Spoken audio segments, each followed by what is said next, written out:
Sometimes the best stories in golf aren't found on tour. You'll find them at the back of the range. And here's your host, Ben Adelberg.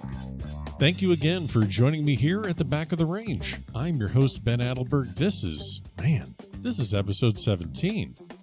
So I mentioned in previous episodes that I'm going to do some giveaways, and, well, we're going to do one now. So, just in case you missed it, Titleist is going to start selling their new AVX golf ball nationwide, and I'd imagine worldwide. And I got a sleeve, and I'm going to give it to you. So I'm going to give a sleeve of AVXs and a Back of the Range Golf Podcast towel to,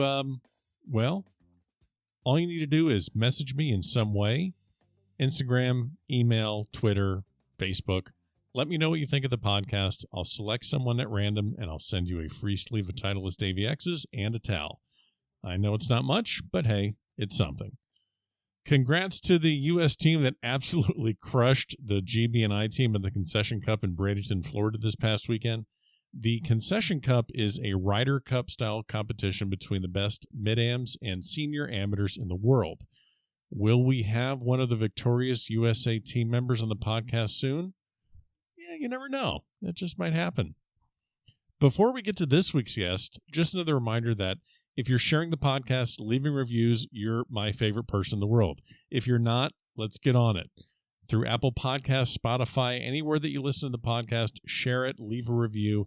It is extremely, extremely helpful. Remember, we are on Instagram. Check us out, The Back of the Range Podcast, the website, thebackoftherange.com. That's where you can find all the episodes, all the information about the podcast. And remember, email me, send me a message for the giveaway. My email address is ben@thebackoftherange.com. For this week's episode, we are going across the pond for the first time. Our guest this week is Douglas Waugh. He is from Edinburgh, Scotland. I was fortunate to play in the Eden tournament in St. Andrews a couple times. Last time I was there was 2016. I was super lucky to advance to match play, made it to the round of 16, and that's where Doug comes in. So we had a good match. He beat me on the 18th hole, but still a pretty solid showing in the tournament. I was okay with it, and off to the bar I went. Well, about 4 or 5 hours later, I'm in the Jigger Inn, which is the bar right next to the 17th hole on the road hole of the old course. And who do I bump into? Douglas Waugh. Well, after a few beers and maybe some whiskeys and a bunch of laughs later, we've kept in touch. Thought it'd be fun to kind of catch up with him on the podcast. Doug talks about his club, Baberton, in Edinburgh. He's won several club championships there. We talked about a lot of things, golf in the UK, the Open Championships that he's been to, courses that he's played, and, of course, the Ryder Cup. So, Doug, I appreciate you taking the time to catch up with us here at the Back of the Range. Hi there, how you doing? It's great to actually be on the podcast. Brilliant. Absolutely. Well, this has been, last time we saw each other was actually on the golf course in Scotland, in St. Andrews. That's right. First place we met. So this was at the Eden tournament. I have a pretty vague recollection. I know we ended up in the Jigger Inn drinking after our match. That's right. Kind of describe the tournament that we were playing in and kind of the circumstances and how we met. Yeah, I mean, I think it was, as far as I remember, was it a quarterfinal we actually met in? We played against each other in the round of 16. You made it to the quarterfinals. I was the one that got bounced out.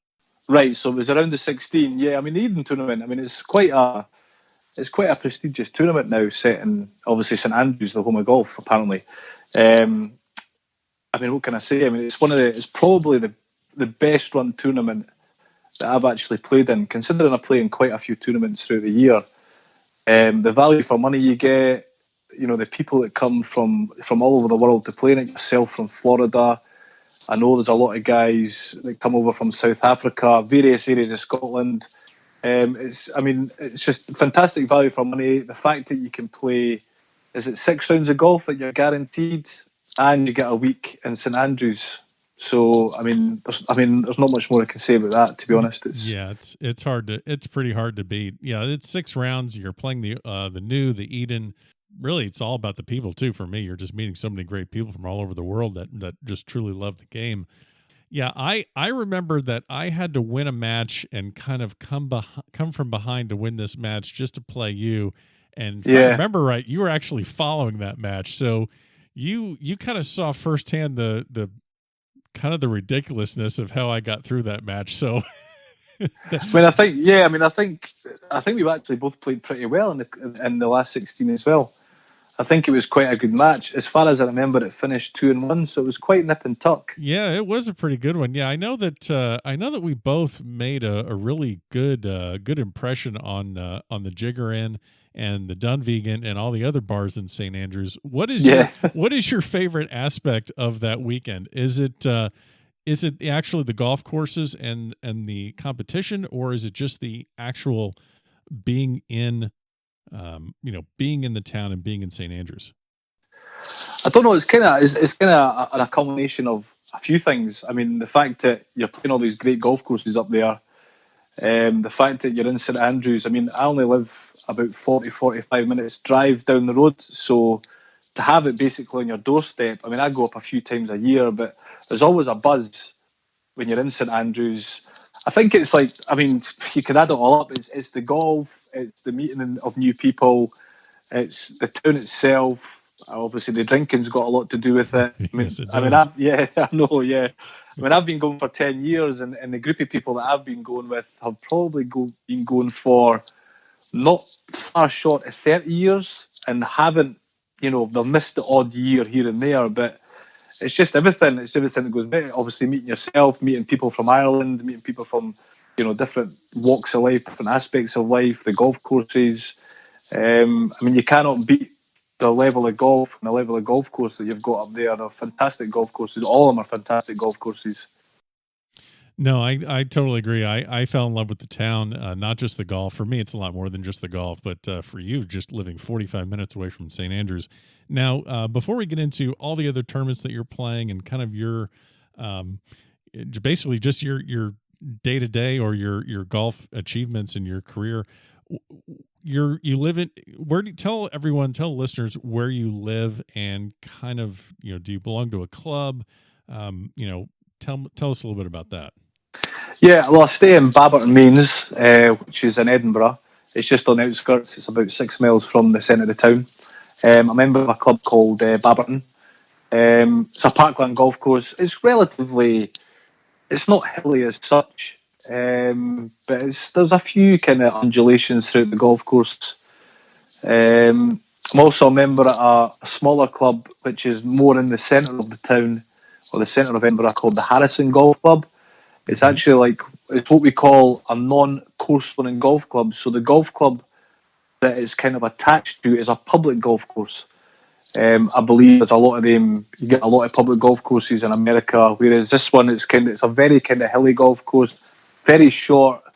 So you pay to be a member of the golf club, but then you have to pay a supplement fee to actually be a member of the public golf course. Whereas my main club, that's a private golf club, so you have to pay quite a high fee to be a member of that as well. So when you say a high fee, what's really good about us being able to speak and being on the podcast is that other than the great stories you're going to be able to share, but also showing the differences. Most of the listeners of the podcast are here in the United States, and to kind of understand the differences between when you say it costs a lot, give me an idea, if you don't mind, not just your club, but in general. What would the cost be for either annual or monthly? What does it cost to belong to a private club in Edinburgh? Nowadays there's no joining fee. I mean, I remember I've been a member of Baberton now for 20 odd years now. I remember there was you had to pay a joining fee. The joining fee was at the time about, I think it was about £1,200-1,300. Okay. And you had to, and then on top of that, you were looking at maybe, at the time it was probably £500 or £600 to be, to pay yearly. There's now, basically nowadays, there's no, especially kind of in Scotland or in the Lothians area where it's like Mid Lothian, West Lothian, East Lothian, there isn't really any loyalty nowadays, because what they've done is they've done away with this joining fee, which kind of, because you had a joining fee, it kind of retained a lot of the members. Sure. But nowadays, obviously, things, there's better golf courses out there. They've done away with the joining fee. So I'll give you an example. It's about, you can join my club now. You you can pay monthly, but you'll be paying something like £850 to £900 a year to be a member of. Now, there's a couple of clubs in Edinburgh that are a bit more prestigious. You're probably looking at, £1,200, £1,300, £1,400 a year to be a member. Whereas there's other clubs where you won't pay that. You may be looking at £500 or £600, but those clubs kind of struggle now. There's a couple of golf clubs that they've closed down because obviously the level of golf course wasn't that great. Sure. So people have left and joined elsewhere. So those clubs kind of financially, they've kind of had to close the doors basically. I mean, I'll give you an example as well. I mean, if you were to go to St Andrews, for example, you could join one of the clubs up there for around about £400. You would then have to wait for your links card, which again is about £400 approximately. So there's £800 and you get 7 golf courses, whereas I'm looking at £800 to £900 for just to be a member of my golf course. Right. Yeah, it is fascinating with the difference between the charges over there and charges here. I mean, there are some country club communities where you're paying $30,000 to $40,000 just to join, and then just almost $1,000 a month sometimes. So it is definitely different. We've kind of seen over here in the States sometimes where just hanging out at the club, having dinner, having drinks, having it become more of a social hub for people to socialize. That's kind of going away a little bit in certain aspects. People come, they play their golf, and they leave. Do you spend a lot of time at your club? Yeah, definitely. I mean, there's a kind of culture nowadays where you kind of call them the car park golfer. As you said, they turn up, they play golf, and they go away. Right. But it really depends on where you're situated. I mean, there's a lot of big housing estates where I'm situated at Baberton, there's a housing estate called Baberton, and you've got Curry and Balerno around about that. So the golf club's really, you could walk to Baberton within kind of 15, 20 minutes. So we have got quite a good kind of social side. There's a lot of guys that will stay back, a lot of guys that will indulge in quite a few drinks, have a bit of a carry on. But there are a lot of clubs that, they don't have that. The clubs are dead on a Friday or a Saturday night. There's other clubs down in, what we class as the sticks, which is a way out down towards Gullen. I mean, you touched on country clubs where you're paying $30,000 or $40,000. We've got a couple of places down towards East Lothian. We've got the Renaissance Club down there as well.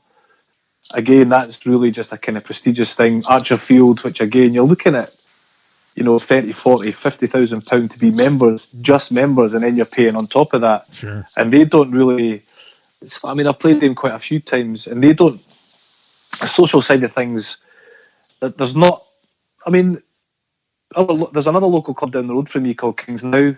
They have a really good bunch of guys. They all like a drink, they all like a good carry on, they all like to play golf. But they are, again, they could be, in the winter time over here, places are dead. Okay. Unless you have something on, unless you have, the club puts something on. A lot of places are dead because the weather over here isn't exactly brilliant in the winter, shall we say. Yeah, it's not conducive to getting out there and playing. So, yeah, I could totally see that. But I certainly, I spend a lot of time at the golf club, especially in the summertime. As I said, socially, it's quite good socially for, a few drinks here and there, definitely. So we have shared some stories about your experiences at your club, and you just have alluded to the fact that a couple adult beverages are definitely encouraged at your club. Can you think of a story off the top of your head about one night maybe when things got a little bit out of hand? Do you know what? I could think of a few that maybe not quite appropriate for the podcast. There's a few of us that kind of every year we've got. I don't know how it kind of works in the States, but you have a lounge obviously, and you have like a golfer's bar. We call it the Dirty Bar. Yeah, because it used to be called the Dirty Bar in our old golf club because we actually built a brand new golf club about 5 or 6 years ago. So. It's called the Golfer's Bar now, but we call it the Dirty Bar still. And there's always a few of us that meet up every Christmas. We've done it for maybe 15 years, maybe 20 of us that meet up Christmas time. And, we all have again, the Scottish thing, we all have a drink and a carry on. And one of my mates who isn't very good with timekeeping, he's slightly better now he's married with a kid, but his timekeeping was pretty terrible. And one of my other mates is also very good at coming out with, shall we say, silly bets, etc.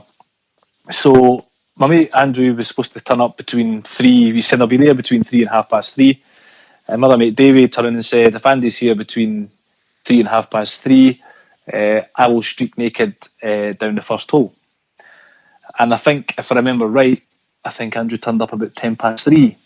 So Davey decided to march down to the locker room, take everything off to his socks, stick on his golf shoes and a Santa hat. And where was the Santa hat positioned? The Santa hat was positioned on his head. Oh, that's unfortunate. Exactly. So I think his last words before leaving to do his rundown. It's only about a 300-yard par 4. Uh-huh. It's kind of downhill, and you've got to come back uphill. He said, "Don't tell anyone." so I was, apart from the 20 people that were in Dirty Bar, I said, "That's fine. Won't bother telling anybody." But by the time I'd got upstairs, kind of learned through the kind of scenario. It's Christmas time, so there was about another 15 to 20 people in the lounge having a Christmas. It wasn't. It was like the last Sunday before Christmas. Oh no! So there were people in having Christmas meals, and before we could get out on the balcony to check what was happening, the 20 people that were in having their meal, the 15 people in having their meal, were now standing at the windows, watching my mate run naked down this first hole. And thankfully they found it funny. But I've still got video evidence, so I'll probably show you it in August in St Andrews, because it's still I still laugh at it. Oh yeah. I mean that's probably appropriate enough. I mean, there's some stuff that's happened at Baberton that. Well, you guys always have that one idiot that always streaks naked at the Open Championship, so it's not like this is any stranger for you guys. This is nothing out of the norm for you guys over in the UK. So I don't know why anyone would be bothered by this. No, nobody was bothered about it. I mean, Baberton have a history of having more than one idiot, though.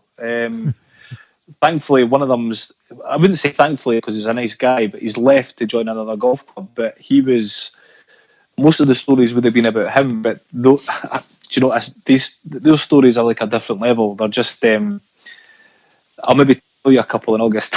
Nice. No, I look forward to that.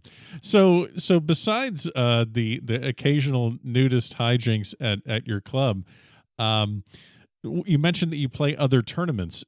Is there a big amateur golf scene in Edinburgh for a lot of? Is it highly competitive? Other than Eden, I don't know what else there is to play in. Do you have kind of a full amateur schedule that you can basically set for yourself? Yeah, I mean, there's loads of tournaments in Edinburgh. It's generally called the Lothians, but you have Mid Lothian, which is generally Edinburgh City. You would have the East Lothian and West Lothian. East Lothian, it's like Gullen, Muirfield, Archerfield, Renaissance. West Lothian's out towards more towards Glasgow, but it's quite a big catchment area. And every year there's an Order of Merit circuit. There's other various tournaments that we play in. There's also the Scottish scene as well. The SGU, Scottish Golf Union. There's a big we play a lot of golf tournaments all over Scotland. Not that I don't generally play in that because I don't.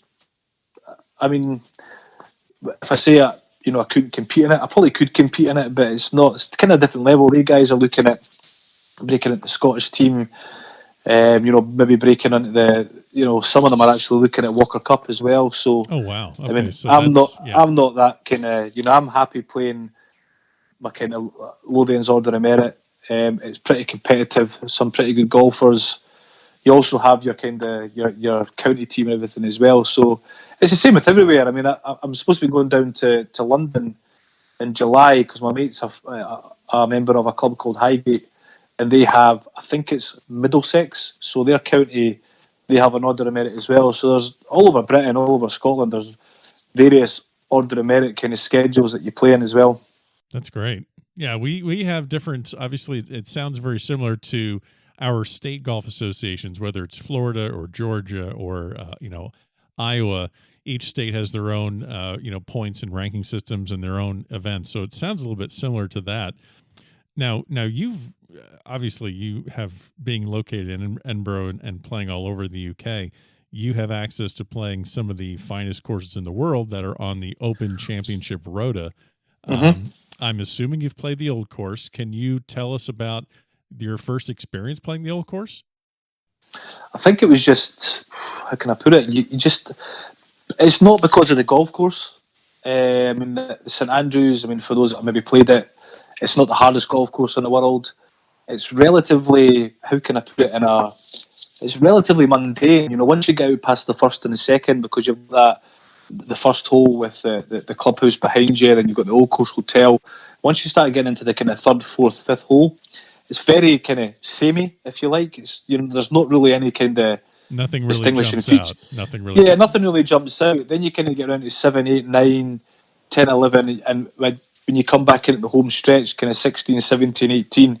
I mean, the first time I played it, I'll be honest with you, I mean, I've probably played it maybe almost 8 or 9 times, and I always get goosebumps standing on the first tee. Sure.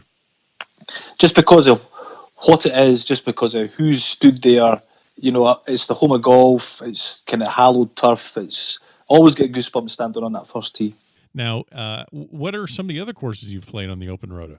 I played Muirfield a few times. Again, a fantastic golf course.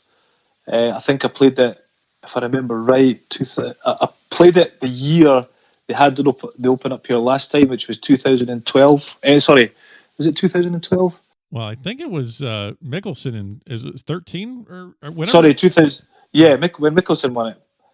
Okay. I get a chance to play it with the bank every year because I work for a finance company. So we can go down there and play it in June. And I have never seen a golf course set up as hard as this. If you hit 5 yards off the fairway, you may as well just reload because the rough was so heavy at the time. Lost ball. It was just, I mean, Muirfield's a fantastic track. Carnoustie as well. Played Carnoustie. Carnoustie's probably, in my opinion, the hardest golf course on the Open Rota. Okay. Very tough, very long, especially when you play it off the back ped. I played it in the Scottish Amateur a number of years ago. Thankfully, we got it in quite benign conditions, but when it blows a gale up there, I think it would be a pretty tough golf course. One of the stories I had from my friends up there, the gentleman who's actually he runs the Stephen Gallagher Foundation up here. He played Scottish Amateur there back in the early 90s, and he said the last time when he played the first and second holes, he was hitting driver 3-wood into the first, couldn't reach a hole. Now when we played it a few years ago, you were hitting driver wedge into it, and he said the second hole off the back pegs, you couldn't reach a fairway. And when we played it, we were probably hitting driver 4-iron, driver 5-iron into it. And he said you couldn't reach a fairway because the wind was that difficult with the wind. So yeah, I mean, Muirfield, I mean, what else have I played? St Andrews, Carnoustie. I know Kings Barnes isn't on this open circuit, but again, that's a fantastic track. I'm trying to make a trip over to Kings Barnes this August, and I got to play the Castle course last time I was there. I love the Castle course. The Castle course is very. Do you know what it reminds me of? And I've never played it. It's only because I've seen it on television. Is Whistling Straits? Yes, you're 100% right. It definitely does not have a old school feel to it. You could tell it's relatively new, but it was just a lot of fun. It was. I wouldn't say it's just like it's definitely not a historic golf course, but it was, every hole just seemed to have some sort of a unique feature to it, and it was fun. And but no, I completely agree. I've played Whistling Straits. I've been there, so you're 100% correct. There is definitely a close similarity to the both of those. But a lot of people don't. I mean, it's one of those golf courses where you love or you hate, and a lot of people don't like it because it's quite. You know, the greens are very, very up and down. It's almost how we would maybe class it as a Mickey Mouse golf course. Yeah. It's just a bit silly. Yeah. But no, I play it probably once a year, and I always love it. It doesn't matter the conditions because it's testing. Yes, but it's good fun. It's good fun. Yeah, there's some courses you go for the history and for the architectural purity of it, and this isn't one of them. You just go and just go have fun. Just go and enjoy it, hit a golf ball, see what happens. Yeah, pretty much. So I mean, that's what I do anyway. Yeah, well, I mean, if you're not doing that, then I don't know. Okay, so one of the best courses that we haven't gotten to yet that you mentioned that you have played is Royal Birkdale. Now you've played it. Tell me do you think that's one of the best courses on the Rota? Yeah, definitely. I mean, I would just say that it was probably the best course. Probably the best course I've played. I mean, I've played quite a few of them, but just enjoyed it. Just enjoyed the whole experience. It was something that I'd won through my local club. There was like a scratch and a handicap prize to go down there, and it was a couple of days down in Southport, which is just outside. You get driven down to play Birkdale, so the whole experience. But in terms of the actual golf course, fantastic golf course, absolutely fantastic golf course, and there's a lot of them out there as well. Yeah, so Royal Birkdale has hosted, it's hosted a couple Ryder Cups now. That was back in the '60s. Wow. You've been in attendance at a Ryder Cup. Actually, you were at the last one. You're at the last. Yes, I was. You're at the last Ryder Cup that was in Europe at Glen Eagles. That's right. Yeah. So that is definitely one of my goals to make it to a Ryder Cup. I know that it is coming back to Whistling Straits, and you just mentioned it. It'll be at Whistling Straits in 2020. What can you tell me about your experience attending the Ryder Cup? How did that happen? You can just walk me through that, but tell me a little bit about your experience at the Ryder Cup. The tickets went live. We went to buy them for the Friday. We just went up on a Friday. They're quite good down here, but I don't know what it's like in the States, but they're quite good here. Whereas, if you go to an Open, they do packages, so you get the train journey, you get a ticket and everything included. And I just found it completely different from, you go to an Open, you watch an Open, it's very, I mean, okay, there's people having a drink, etc., but everything's quite, how can I put it, it's very... reserved? Yeah, I mean, everybody seems to understand the good shots and the bad shots, so if there's a bad shot, nobody really claps. Whereas the Ryder Cup, for some reason, I think it was maybe a mixture of Americans over as well, which kind of hyped up the atmosphere. But it was pretty wild. I must admit, it was quite wild for a golf tournament. So much so that I remember we stayed back after the actual golf had finished in one of the tents in the tented village. They had music on, and I remember it was quite lively. A lot of dancing, a lot of drinking. I think I've still got pictures from that day as well that I can probably show you in August.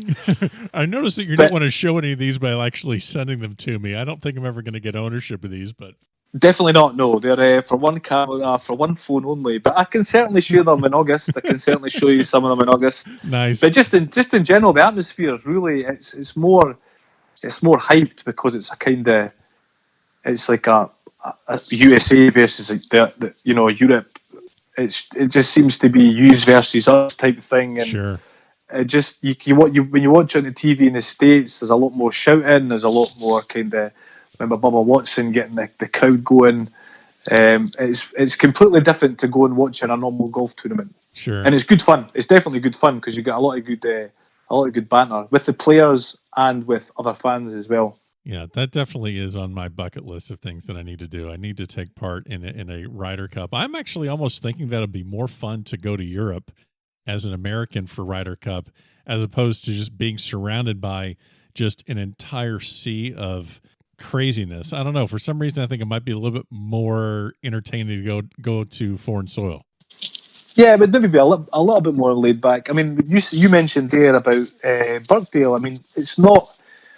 That must have been the last time it was ever held on a links golf course, because generally they don't have the Ryder Cup in Europe on links anymore. I mean, Whistling Straits in the States is probably as close as you'll get to the Ryder Cup being held on a links course, because over here, I don't think, I'll be brutally honest, I don't think it would be I mean, you've not won in Europe for how many years now? I can't remember. Quite a long time. We're getting there. We're let's see. The last time we won in Europe was in, I believe, '93 at the Belfry when actually when Watson was captain for the first time, and then he was captain for the second time when you were there at Glen Eagles, and then that of course was the debacle in the press conference with Mickelson and that whole thing. Yep. So yeah, but no, we have not won in Europe in a long time. See, I think if you make it more of a contest now, so over here we have it on golf courses that are kind of, they're maybe to the States. Yeah, definitely, kind of an American design golf course. So it becomes a bit more competitive.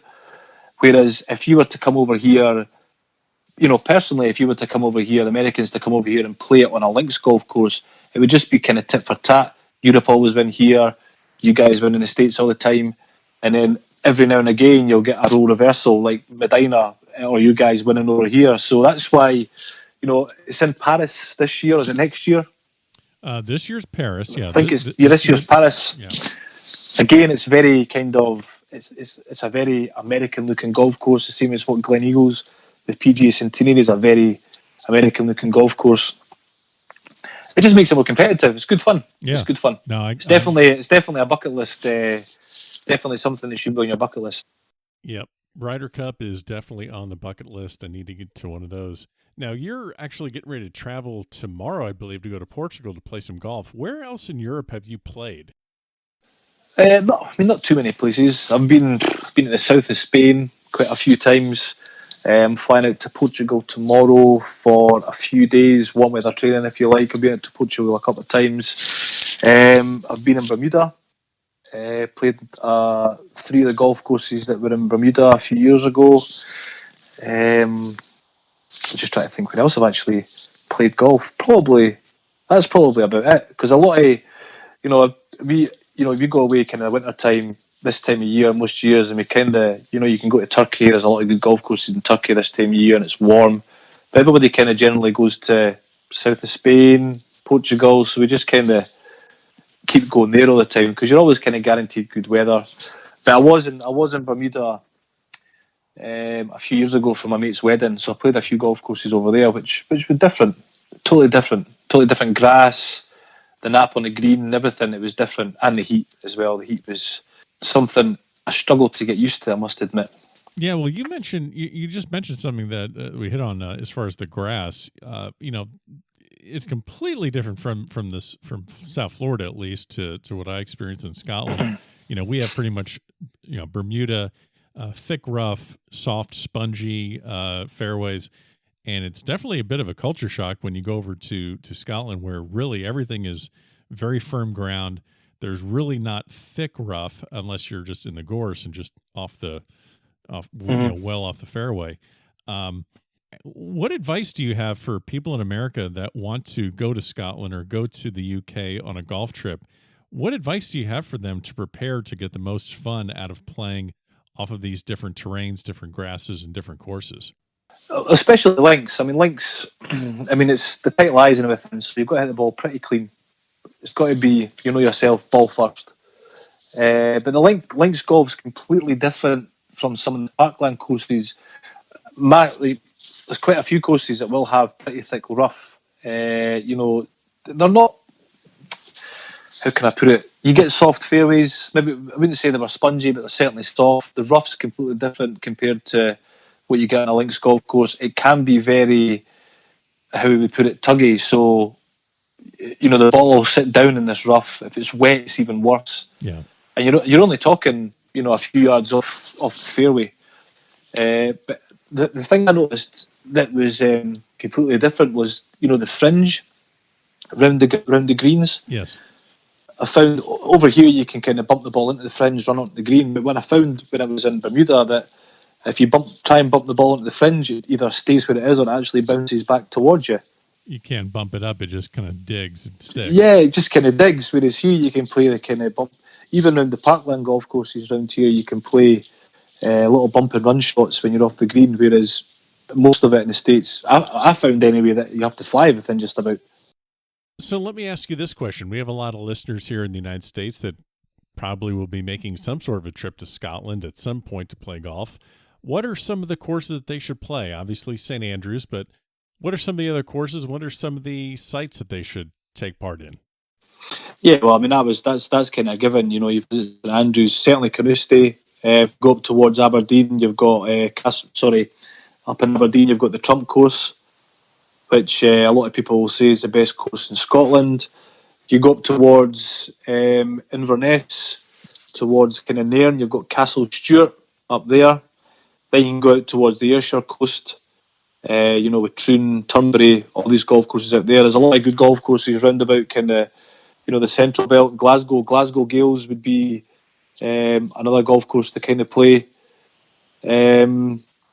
Your Kings Barns. Even if you go up to kind of, you were talking about playing the Castle course earlier on, even at the St Andrews Bay, which is the Torrance and the Devlin, another couple of good golf courses. I'm just actually trying to think. Everything, you generally you go up the coast. Montrose, very good golf course. That'd be on the way up towards Aberdeen. You can go out towards Loch Lomond as well. Sure. Yeah. There's so many places you could come over here, and there's so many good golf courses. You can even go up towards Inverness. I could keep naming them. Places like Botagarton. You've got Granton on Spey. These are kind of inland golf courses. There is loads, and the best way to probably do it is if top 100 golf courses in Scotland, top 100 golf courses in Britain. And you can actually categorise, because sometimes we go on golf trips, we'll actually look up this kind of stuff.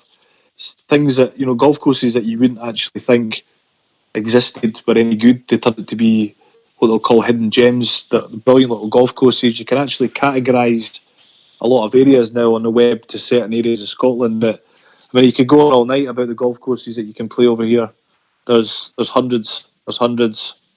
Now, over here in the States, lots of the best golf courses are private, and to get onto them is just very, very difficult. Is that the same over there, or can you just hop in the car and make a 3-4 day road trip and hit some of the courses that are on that list? Yes. I wouldn't even say 3 or 4 days. You're only talking, to drive up to Aberdeen, you're looking at 2 hours.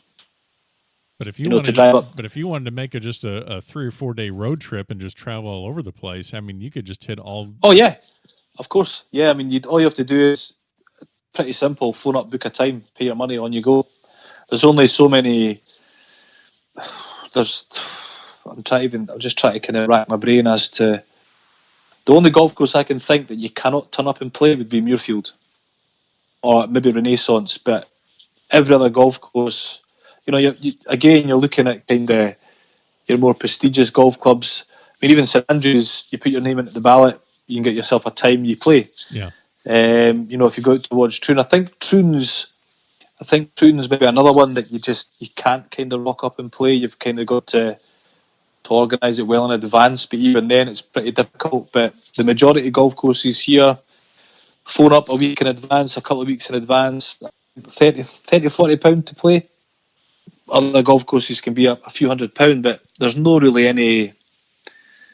restrictions over here apart from the golf course. You can just, as you said, you can put a 4 or 5 day road trip together and off you go. That's great. Before I let you go, so let me ask you this question. As far as the Ryder Cup coming up in Paris, we have the cup, we're bringing it over, we want to bring it back. Give me an argument as to why Europe is going to take the Ryder Cup from us.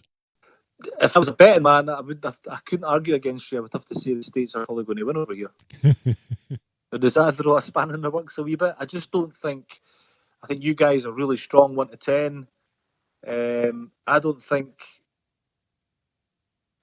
Give or take a handful of Europeans, I don't think we'll be able to compete. Obviously it's different on the day. People turn up. Sure. The golf's completely different, but I can't give you an argument. If I was going to throw money on this year's Ryder Cup, I would have to back America. Wow, you just said that on a recorded podcast. This is gonna be broadcast, and your friends are gonna hear this. Are you kidding me? No, I'm not. I just can't see. No, it's okay. if you look at the top 10 in the world, it's all Americans, give or take. Justin Rose. Rory's up there. You got Rory. John Ram, Rory. But I mean, apart from that, I mean, if you look at the last Ryder Cup that we competed in, there was a lot of guys in there that were just, I don't know. I don't know if they should have been there. Yeah. Why is John Rahm so angry, by the way? Can you explain that to me? He's 23. He's ranked number 2 in the world. Why is he such an angry person? He's, Spanish for a start. If you remember Sergio when he was younger. That's awesome. I mean, if you remember Sergio when he was younger, when he was coming through the ranks, he was he's a very angry young man as well. Yep. I think it's just competing. I mean, you know yourself. You play the game to win. You don't. My dad always told me never play the game to take part. You always play the game to win. And I think that these guys, because they're playing at such a good level, there's certain nationalities, certain European nationalities are a bit more feisty than others. But yeah, if you remember, I mean, if you look at Ballesteros was very feisty. Jimenez was very feisty.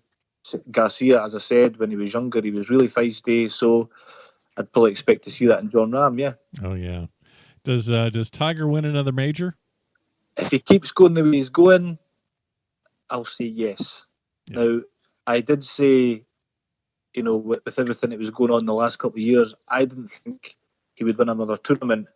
I hold my hands up. I like the guy.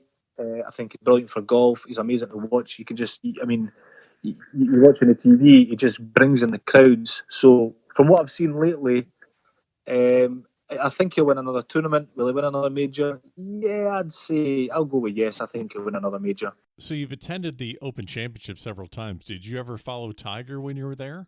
Yeah, I followed him at Muirfield, followed him at Carnoustie, followed him at St Andrews. Always get an opportunity to go watch the guy, definitely. He hits the ball differently. I mean, the last time at Muirfield, he wasn't playing that well, but, what's seen him in St Andrews when he was on his A game, it's just hits the ball differently. The ball flies differently. It's just different class to watch. I mean, compared to some professionals out there, I didn't want to name any names, but so he's even hitting it differently than the other pros. Yeah, I mean, I've watched some professional golfers and thought, how the hell does he get that round? I mean, how is he making the money that he's making? I could name one person that I watched that I was gobsmacked. I thought he hit the ball really badly, and it was almost like what we would say a pap. Boo Weekly, will I say that? Yeah. Uh-huh. I just couldn't understand. He hit the ball so bad, but he's a professional golfer making millions. But other guys, your Rory McIlroys, Tiger Woods, Mickelson, these guys, they hit the ball properly. It's fantastic to watch. Wow. What tournaments are you looking? You're looking forward to playing the Eden tournament in August. I will see you in St Andrews. What other tournaments are you going to be playing in this year? I think our Order of Merit, the Lothians Order of Merit starts in a few weeks. The kind of season opener will be what we call the team tournament. It's down at a golf course called Royal Musselburgh. It's a 3-man team and it's a combined scratch score. That's kind of like the season opener. It's not an Order of Merit, but it's like a club season opener. So all the golf clubs from all over the Lothians area will combine on one golf course and we all go out and play golf. But our Order of Merit opener is a course called Long Nidri. That's in May.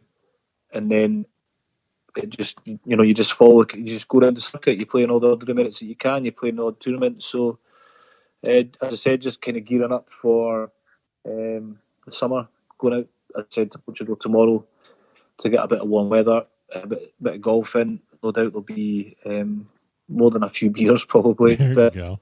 Yeah, just looking forward to the season again, just hitting the ball pretty good after such a bad winter.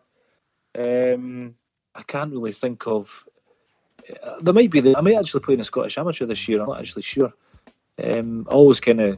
always keep an eye out for certain tournaments that you can play in and, just see what takes your fancy, just see who you're playing, really. Well, Doug, I really appreciate you hopping on all the way over from Scotland. I will definitely see you in August, and I think I owe you a couple beers. What's the bar that we have to definitely meet at? What bar is a place where you have to actually meet up for a drink someplace in Scotland? It'll have to be the Jigger. Yeah, we got to hit the Jigger. One of probably the most famous pub in the world. And then after that, we'll no doubt head up to the Dunvegan, another famous pub. So plenty of time for pints of lager or whiskey or Guinness, whatever takes your fancy. Yeah, we're going to be hitting that pretty hard. I cannot wait to see you up there again. Special thanks for hopping on the podcast. Best of luck this summer, and I will see you in August in St. Andrews. Yeah, no problem. It's been a pleasure. I thoroughly enjoyed it. And yes, definitely see you in August. Look forward to that, even if the golf gets in the way of a good week up there. Absolutely. And there you have it. Another episode here in the books, our first international one. So thank you to Douglas Waugh over in Edinburgh, Scotland. Audio quality might have been a little bit sketchy, but did the best I could. Hope everyone enjoyed the episode this week. We will be back next week for another great episode. Don't forget, we do have a giveaway going on. So send me an email, hit me up on Instagram, Facebook. All that information is at thebackoftherange.com. Giving away a sleeve of Titleist AVX golf balls and a Back of the Range Golf Podcast towel. So, want to hear from everyone. Hope you have a great week. We will see you next week again at the Back of the Range.